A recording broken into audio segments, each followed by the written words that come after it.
All right, super excited for today's episode. We have Joel Daniels, the Chief Advocate at Revolution Benefits Group, and Joel and I have been connected for quite some time. We are not entirely sure, but we landed on, we think it's 2006. We had the pleasure of working together at a previous company and quickly became colleagues who hit it off, and on a fated work trip realized that our brains work the same way, which is not all that great all the time. and, and bonded over it. We're like, oh, you're an idiot too? Okay, I'm going to be your friend. We're gonna be best friends now. Yeah. So Joel, thank you so much for being here today. Sure. Please tell us anything else about yourself you'd like to add here, and a little bit about the RBG brand and what you guys do. Sure. So, I'm Joel. I like walks on the beach, and my favorite animals, puppies, actually kittens. No, in all serious, my wife and I, we have one child and one child on the way. We, really excited to be part of, this business. And, RBG kind of got its creation because I wasn't a huge fan of the health insurance, industry at all. My wife and I, we lived in Mexico for a bit, and that's where our daughter was born, and we got to see kind of another perspective of how healthcare is done in another country. And a lot of folks sleep on Mexico; they think it's a third world country, but I can tell you that our experience was really eye-opening because of that level of healthcare that we got, as well as the cost. It's actually embarrassing when we come back to the States and kind of see how things are. So. That's kind of what got us our start into this industry with RBG, is because there are a lot of amazing, great people that I've learned that are in health insurance space. Unfortunately, oftentimes their hands are a little tied with what they're able to do. It's basically they're able to offer a traditional plan oftentimes, and maybe polish it up in different ways, but it's still at the core of that traditional plan that oftentimes costs too much. But the costs aren't even the biggest issue. The actual bigger issue for me is the actual level of care and access to care that people actually get. A lot of folks, they attribute health insurance with healthcare, when in reality it's just a way to access healthcare. And there's a lot of different options out there. And so my perspective with RBG is like, we're the ones here locally in our market that actually help educate employers, especially, as well as individuals, on another way to access care. All right, fantastic. Yeah, and so interesting. I think, we've hit on another episode about really looking at quality of care compared to other countries, and not just believing what we may have been told or what we think is true, Fake which news. is, yeah, fake news, hashtag. But yeah, we're kind of conditioned in this society often to just accept what we've heard, no matter how long ago and what the source, and be like, yeah, no, we have the best healthcare system in the world. We're Right. America. And if you Exactly. spend time in other countries and unfortunately are a product of their healthcare system, I know that that happened to me in France. I became very, very ill, and so ill that the hotel and my guests conspired to get me to a doctor and made sure that I went. I was very, very sick and alone traveling, and was blown away. It was a completely different experience, and the quality of care, even despite language barriers, the cost of it and the quality of care surpassed most of what I'd experienced in America. And Right. I later learned, I was young at the time, but I later learned that France at the time had one of the best healthcare systems in the world. So it was an interesting learning experience for me kind of early in my journey. Yeah. It's interesting that you mentioned that, because we earlier talked about this book that I read called The Price We Pay, and it actually gave an illustration of somebody whose family members were from France, and it came here, and they had this medical situation. They ended up getting put into the hospital. And when they found out how much the bill was, they were in shock. And then basically they're saying, no, we're just going to go back to France and deal with this.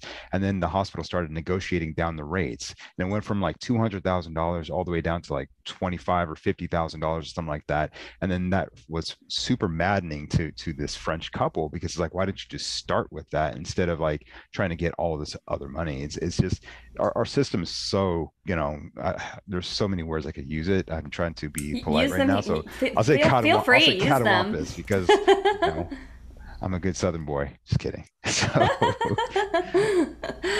All right. Well, kind of with that vein, how are you guys, the RBG team, uniquely positioned to solve for the current problem of transparency in healthcare and providing benefits that matter and really engaging employees with their benefits to understand how to get the most out of them? sure, yeah, and that's a really great question. Kind of simple put is, one thing I appreciate about this healthcare revolution is that there are so many folks that are willing collaborators, as opposed to where we would normally, be in competition with other agencies. I find that in this space, I have the ability to connect with so many great people that have the same goal of making things better for the greater good. And so I think that's where, like, uniquely, we're positioned, is the fact that, I'm not going to pretend to know all the answers. I'm still a baby in this industry, relatively speaking, so, we created this company literally a year ago, or like a year and a half ago, like right before the pandemic hit, because we thought that was a really good idea at the time, of course.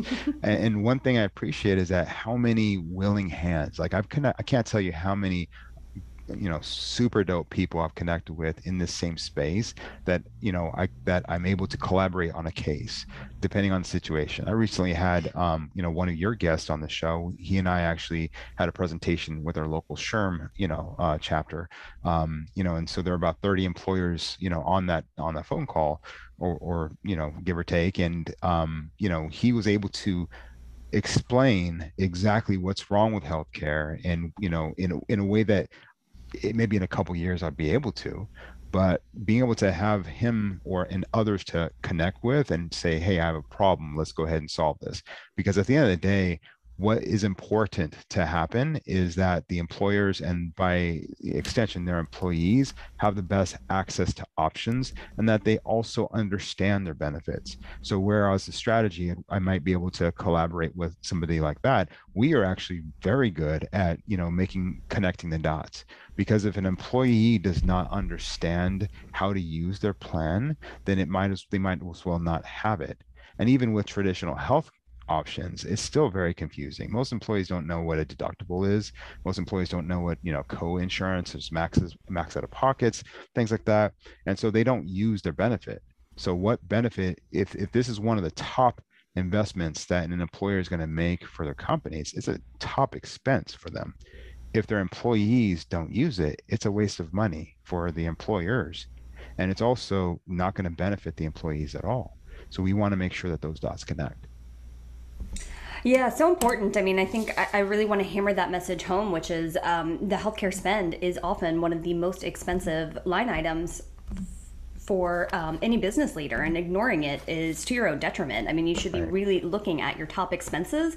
And to hear you say something like, well, most people don't even know how to use it and get the benefit from it, or if they don't understand it, they wouldn't see value in it. So why are you throwing, if you had any other line item that was one of the most significant expenses in your business and there was limited to no value in said expense, I feel like in any other environment that would cause like an all hands on deck. Like we'd be like, we have to solve this problem. This is an emergency. This is impacting our business growth. And you would think, and it's not there. So I'm really glad, you made a few points that actually were making me laugh. They're not because they're not wonderful, but because I felt like you were quoting Vanilla Ice. You asked us to, if you had a problem, I'll solve it. Let's stop. Let's collaborate. Stop. Oh, gosh. Yeah. So accidentally. I'm sorry. I was really laughing while you were going. Yeah, it was a great one. I enjoyed it very much. But he was onto something. I'm kind of talking off the cuff right now, but just, in response to your questions, but legit, I think I should probably change my whole presentation style. Be like, stop. Collaborate. Listen, people, listen. He's coming with that brand new mission. We could do this all day. Something gotta help me. Yeah. Okay. We'll reel it back in. Reel it back in. Yeah. Hospital guest. Hospital guest of the week. So, before we move on, kind of dig into some of the details, want to back up. I know you shared about Mexico, so you may have already answered this, but I want to give you an opportunity to expand on it if needed. Yeah. To tell us a little bit about your why and like your real inspiration for launching RBG. I believe you were in benefits before, and why it's so important to you to be disruptive. I know that's something that we've really connected on, is your desire for change. Yeah. So, and thank you for bringing that up. I think that's really important. So with my wife and I living in Mexico and just having that different experience, even with the great insurance, we work for the same awesome company, and they did really their best in providing us access to really great tools. At the end of the day, it's the way that these plans are designed. Ultimately, we would have been out of pocket let's call it, $12 to $15,000 more than likely, including premiums and all this, on my really great healthcare plan, adding my wife to the plan. We ended up paying close to around $2,000 to have a baby in Mexico. So $2,000 out of pocket, $15,000 out of pocket. I'm pretty cheap.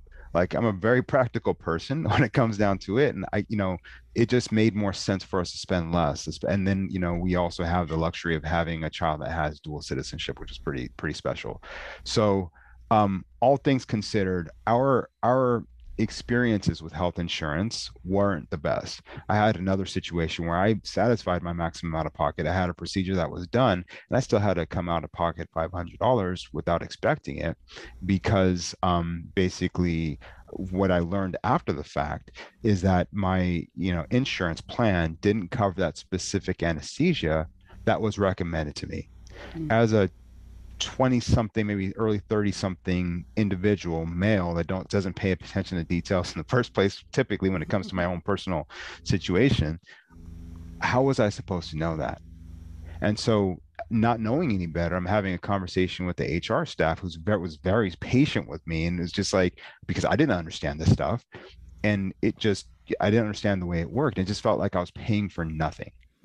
And it also, translating that to, I love business, I love companies, because these companies that started off from an idea of doing a thing, they want to do that thing well, and then all of a sudden these other unexpected expenses, including administration, come in. Healthcare has a tremendous amount of burden put on the employer to not only pay for this plan, but essentially to educate their employees on it as well, chase them down because nobody fills out those stupid forms. So it just becomes this really challenging situation. So I'm a huge advocate for small businesses, especially because I feel like they have some clear disadvantages to exist these days, and it's becoming more and more challenging. And so when we decided to start, and I started with in this industry, I started with a voluntary insurance carrier. And short story is, I was hesitant to join them, but because you knew what I did for that other company, I was in sales quality. So Mm. sales quality in a sales organization doesn't necessarily make you the popular kids on the bus. We did a pretty good job in connecting and helping. I think we did in helping these independent individuals and organizations hopefully want to do the right thing, because we had to use relationships and influence as opposed to authority. We had no authority.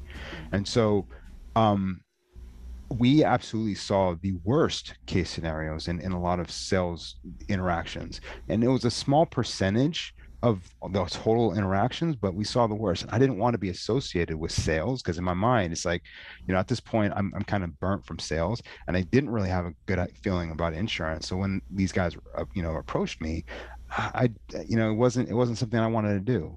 But then they planned to see that we could make a difference. They plan to see that we can help with that out of pocket expense that I experienced myself, and so did you, and so many others that we know. And that appealed to me, but it wasn't enough. And so, in 2019, I started learning more about other ways to access care that I didn't know existed here in this country, that were more membership driven, kind of like, what we experienced in Mexico. And that appealed to me because it was what we experienced, and we had such a positive experience. And, when we were looking at comparatively the costs associated with that, and also the ease of use, it became something that was like a kind of a spark that was spark that was sparked. Great. Aren't you glad you asked me to talk? So it was like a spark that was lit, let's call it that. And it started just getting stronger and stronger, and we wanted to do something different. And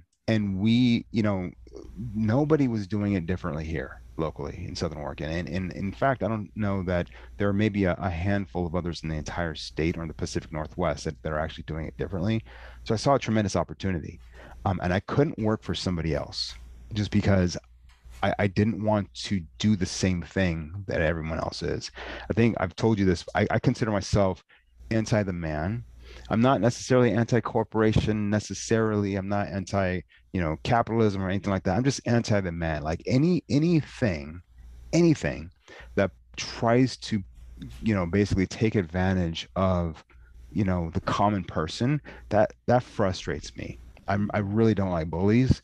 I just, and I couldn't be part of, I can't be part of anything that roughly smacks on, even loosely, as like basically taking advantage of somebody else.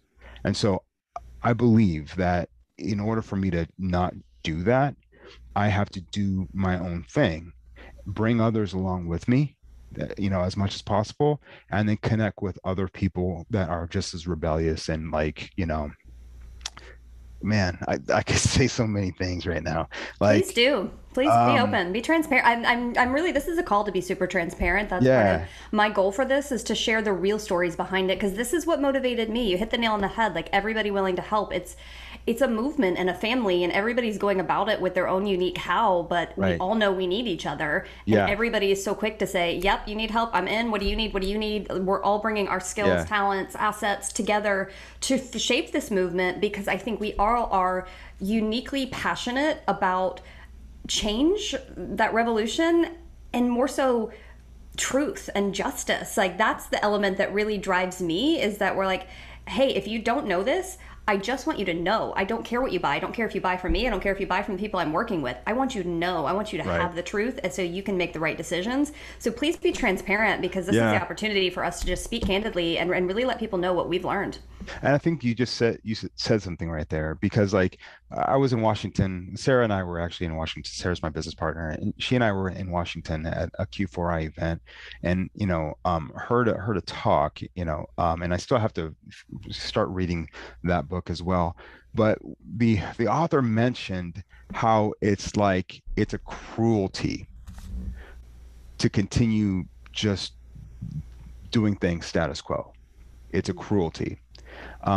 And I've been kind of low key. I don't, it's important for me to be disruptive, but I also have the conflict because, by nature, I'm a pretty loyal person and I value my relationships. Mm-hmm. And sometimes being disruptive can cause collateral damage, Yes. including for your existing relationships. And I think that's been the hardest thing, because it's hard for me to reconcile how, like, because I understand that being disruptive can create, impacts on other people's livelihoods.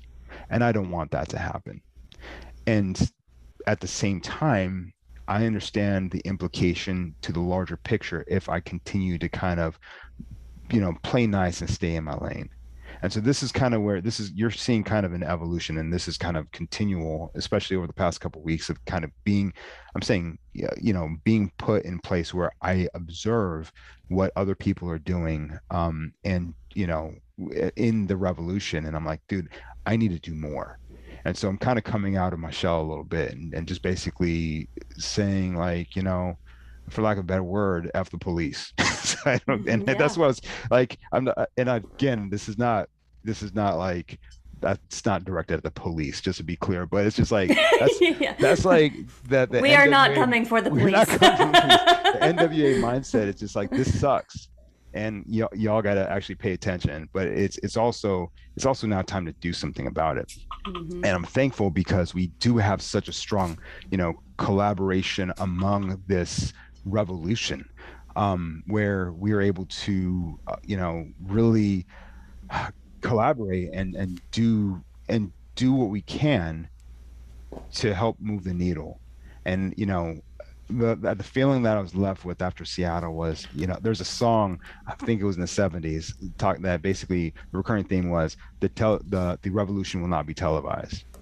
And because it's not gonna be out there like, yeah, we're revolting. It's like this, it's this thing that I believe employers are actually going to play a bigger role, because once employers get to understand the actual impact on their organization, on their people, and instead of, having what should more than likely go to their employees in the form of raises or other incentives or programs for their development, right now those are getting sent over to insurance increases. So instead of that happening, what's the impact if you're able to invest those dollars that normally would go to a corporation to your employees to help them level up? Right now, we're seeing a huge amount of turnover. I'm sure that this is something that's on in national news these days with the Great Resignation. Hmm.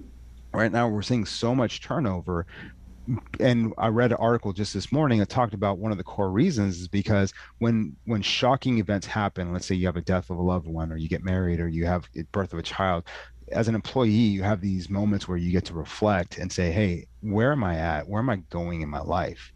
The crazy thing is one of those events, a traumatic event happened to everyone across the world, where universally over the past year and a half, we're all taking stock and taking a look at our personal situations. And then, basically being able to determine, am I on the right path?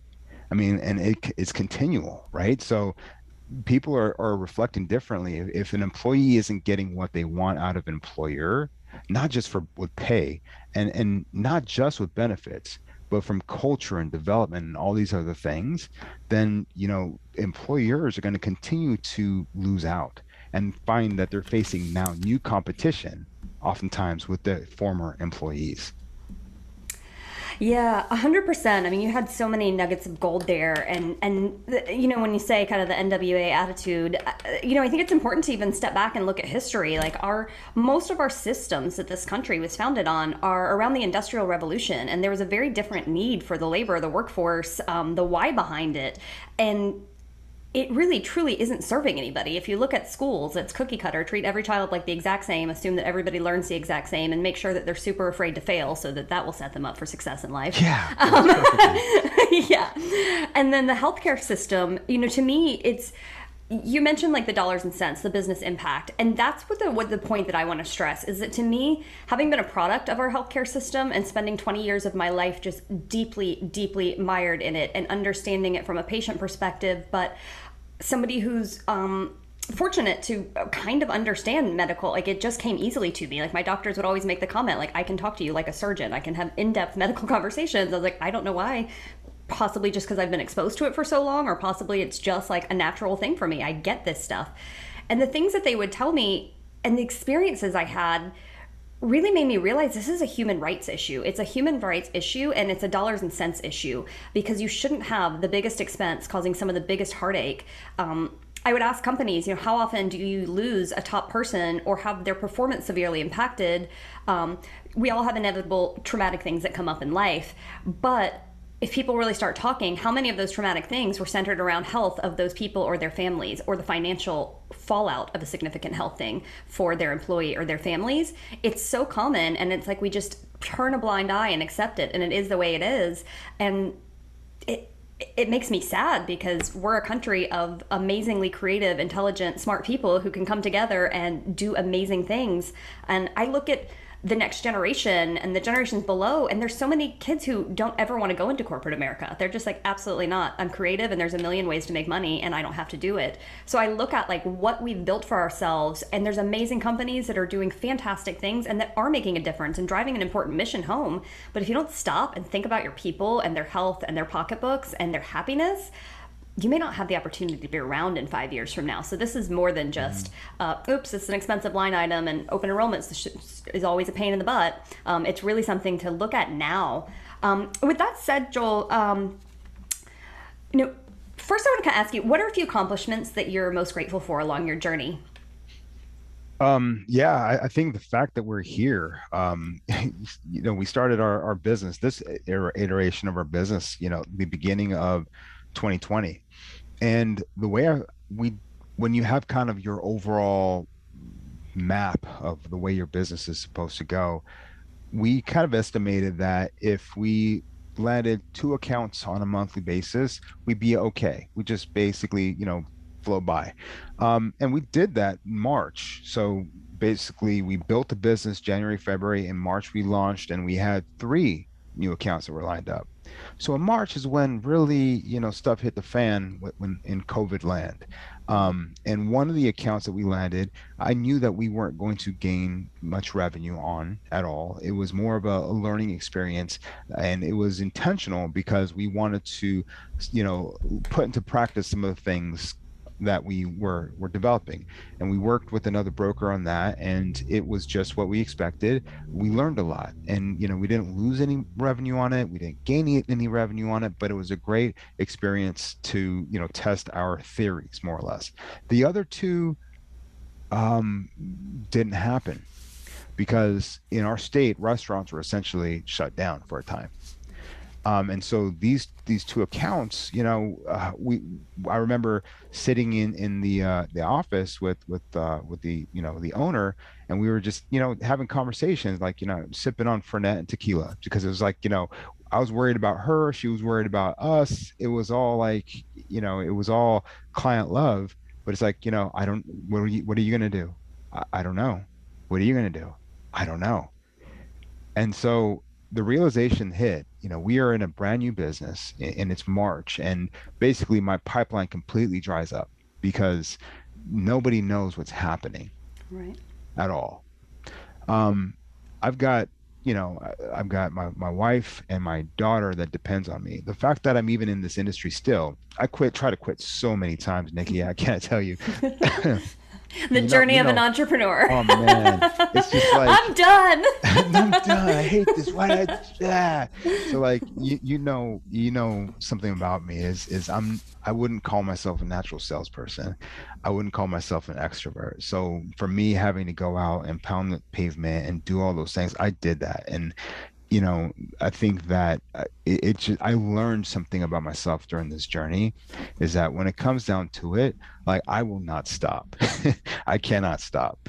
Um, there's another song in there too. Yeah. Yes, That's exactly where I was I going. saw your face. I'm like, yes, Nikki, that's a song too. Can't stop, won't stop, all the things. Um, but I think the fact that throughout it, like in real talk, in April of last year, I was applying for jobs. And I, made it a matter of prayer, because at the end of the day, I sometimes, when I plan and I try to control the situation, it doesn't work out normally in my favor.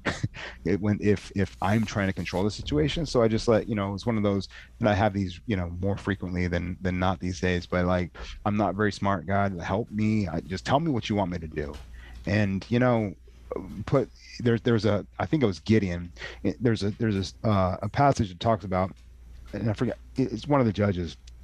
Basically, he puts a fleece out, and then he's like, okay, if the top of this fleece is wet, Lord, then I'll know what to do.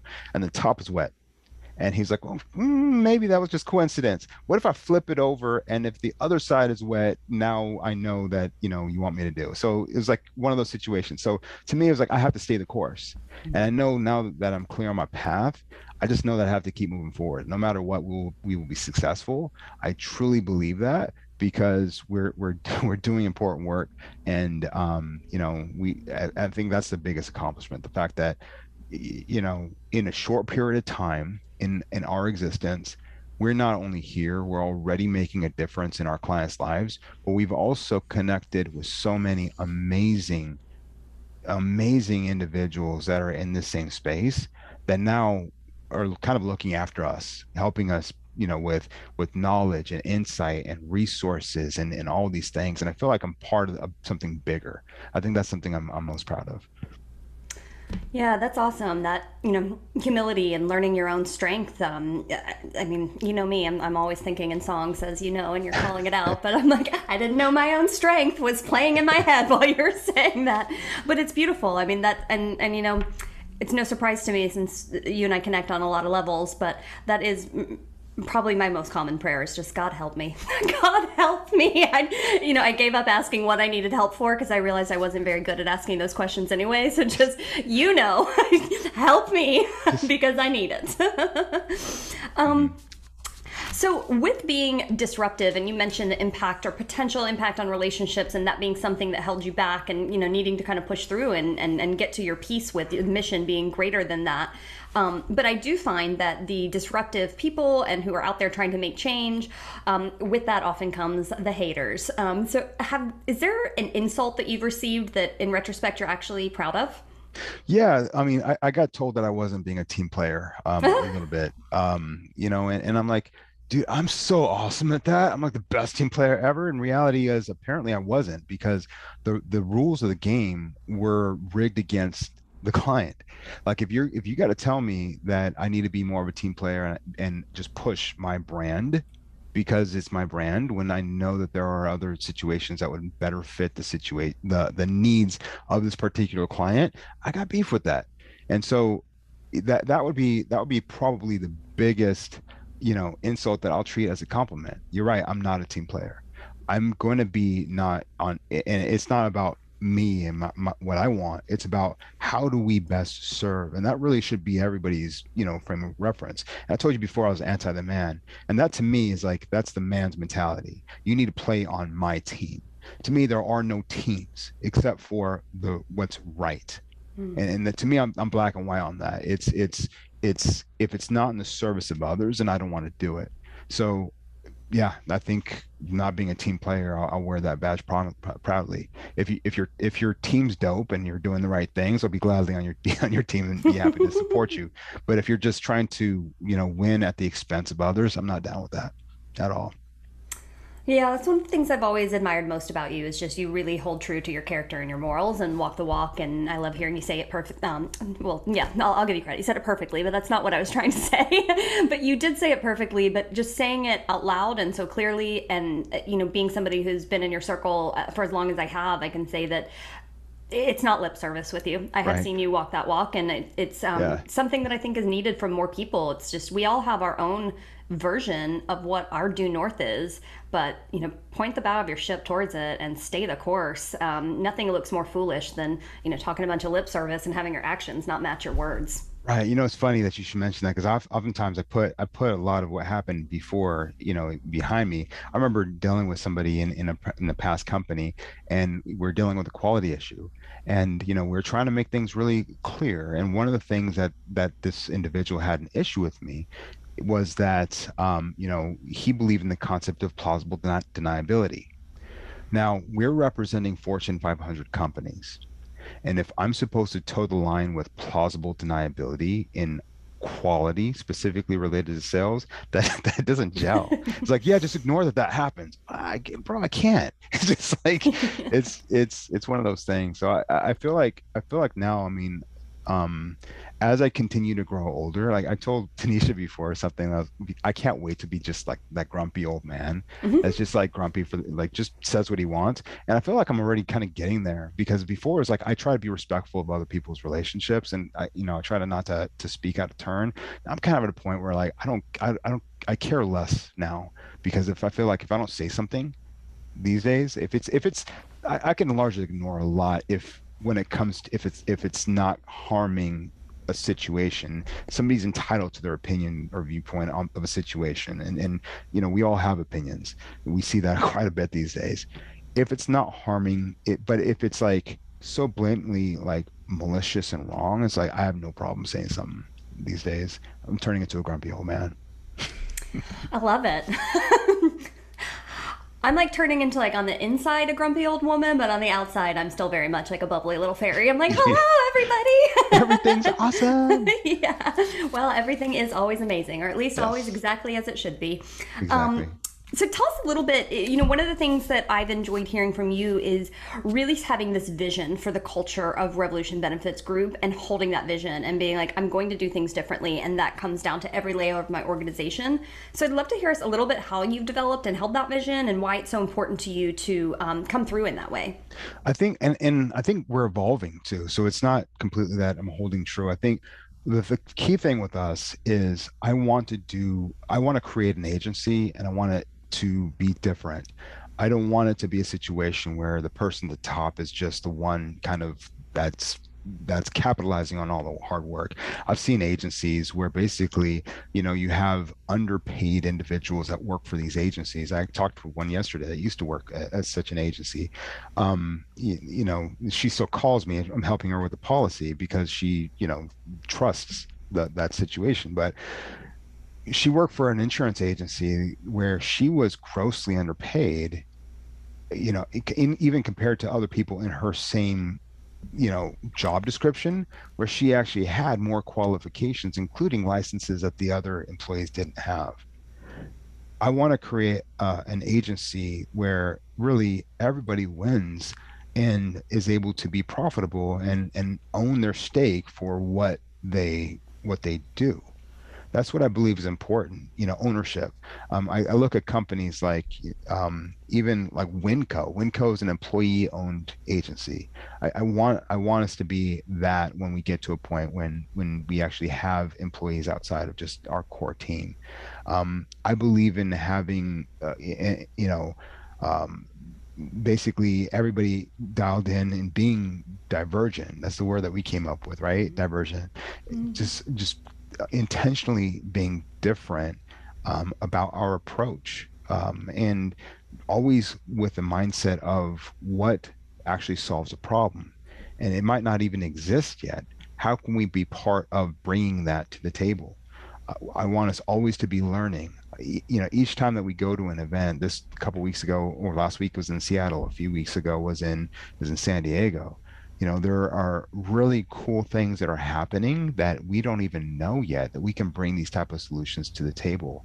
I want us to always be hungry to find ways to better serve our audience. And so that's what I think. I mean, and I think I don't know how different that is. I think that I'd hope that a lot of agencies in our scope kind of have that same mentality, but the majority of agencies do not, in my opinion.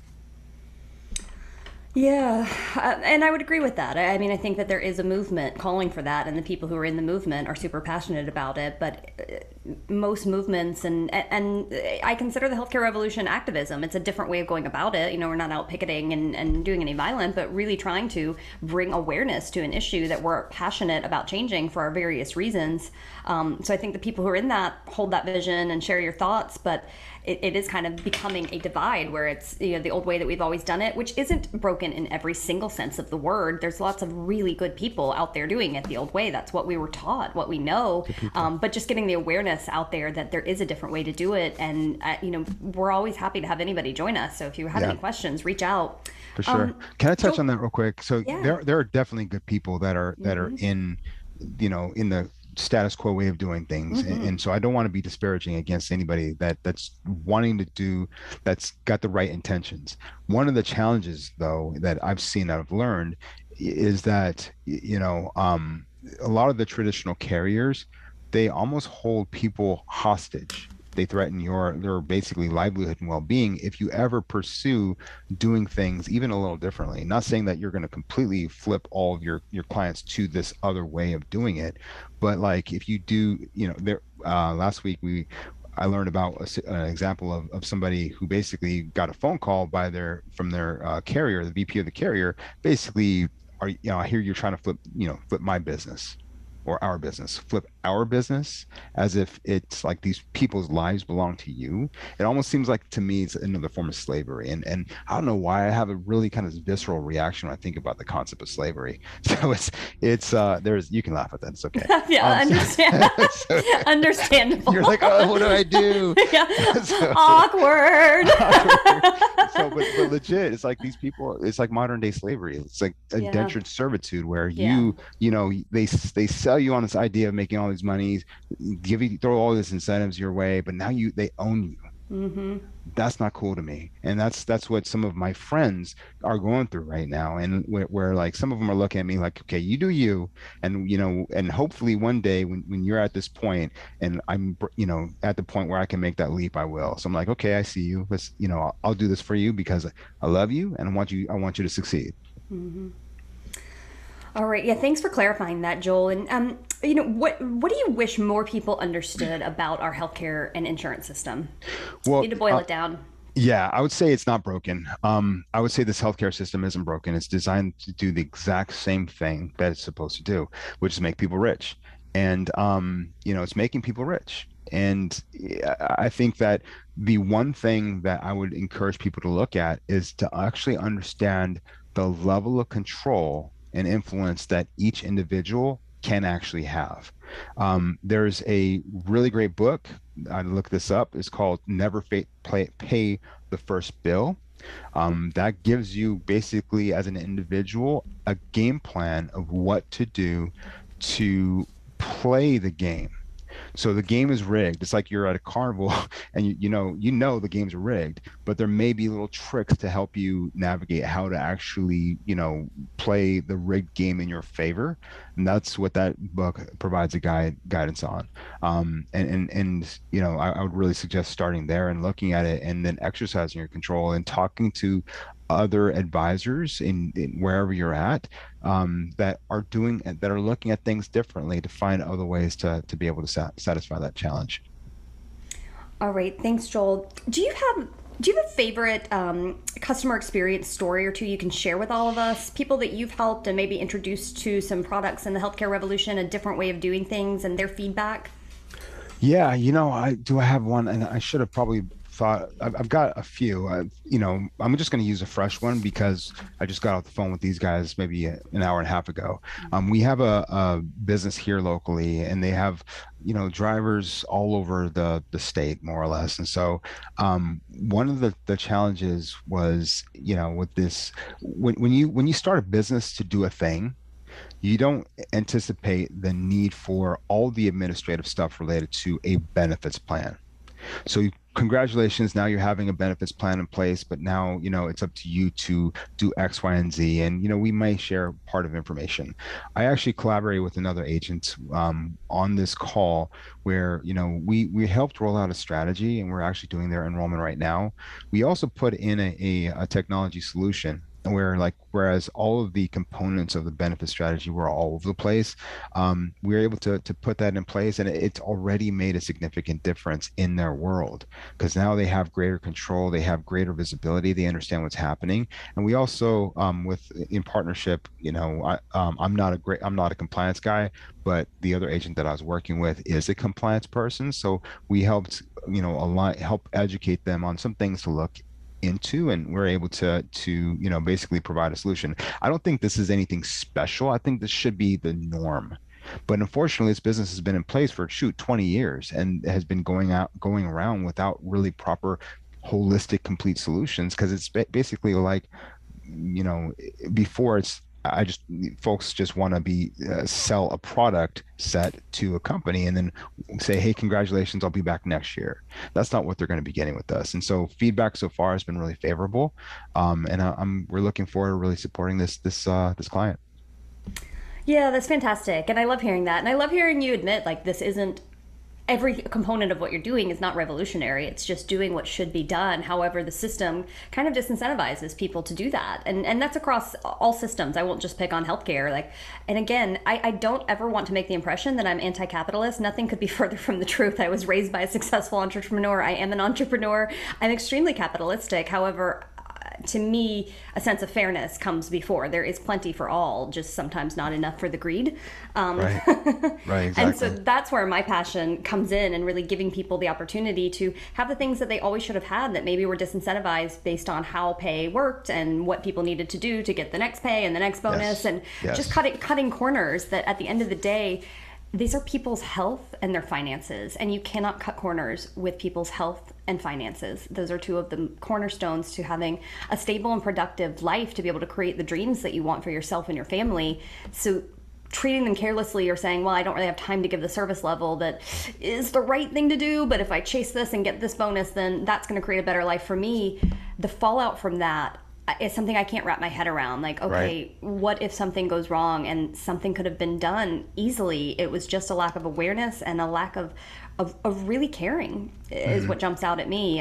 So I love to see companies like yourself, Joel, and RBG, and others in the healthcare revolution really leading that charge. And again, highlighting that there are great companies and great people who are outside of the healthcare revolution who are doing it this way as well. It's just a common trend I've seen within the healthcare revolution that everybody shares that passion, and it's something I'm proud of to be a part For of. sure. For sure.